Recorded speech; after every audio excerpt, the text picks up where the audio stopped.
გამარჯობა, მე ვარ ბესარიონ ბუჭურიშვილი, ადვოკატი. გიგა ჭელიძეს ვიცავდი, როდესაც დააკავეს ეროვნული იდეოლოგიისთვის საქართველოს ხელისუფლებამ და ეროვნული სიმბოლოებისთვის. დღეს ასევე უпростоოდ 5 დღის წინ ასევე მომართა გიგა ჭელიძემ გერმანიიდან გერმანიაში იძულებული გახდა ჩვენმა კოლონიურმა ხელისუფლებამ აიძულა რომ წასულიყო საქართველოდან და თავშესაფარი პოლიტიკური თავშესაფარი ეძებდა პირველ რიგში ჩავიდა გერმანიაში ხოლო გერმანიაში ესე იგი იქაურმა იქაც კოლონიური რეჟიმია სხვათა შორის ოკუპაციის მეორე მსოფლიო ომის დროინდელი საოკუპაციო კანონები მოქმედებს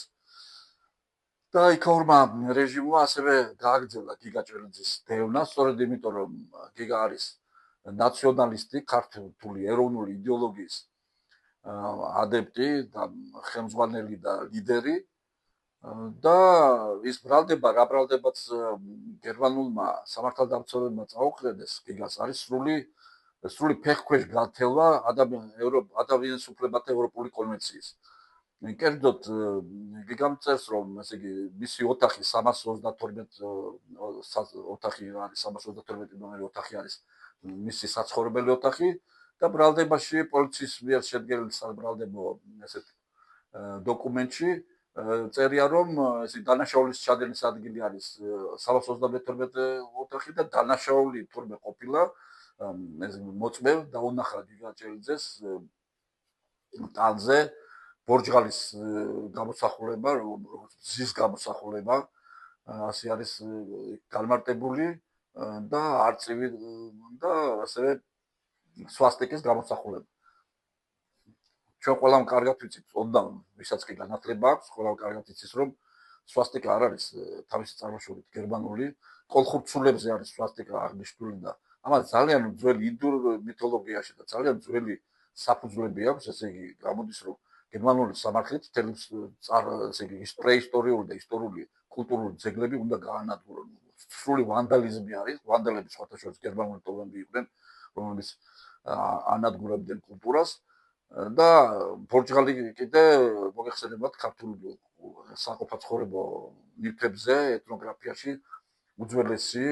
საკრალური სიმბოლო არის და სასაცილო არის, როდესაც ასეთ ნიშნებზე აპელირებს ბრალდება ეს გამოხატვის თავისუფლების დარღვევაც ადამიანს სტატუს რასაც უნდა იმას დაიხატავს და ასევე ლოზუნგადაც გამოიტანს შეუძლია გაავრცელოს ეს მისი გამოხატვის თავისუფლება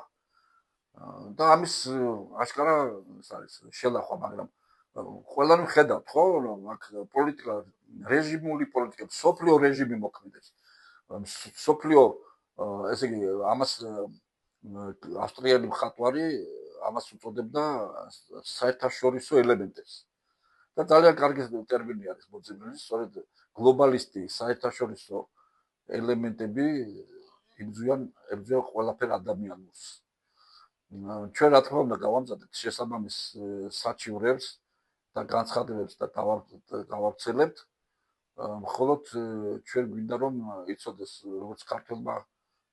ერმა, ისევე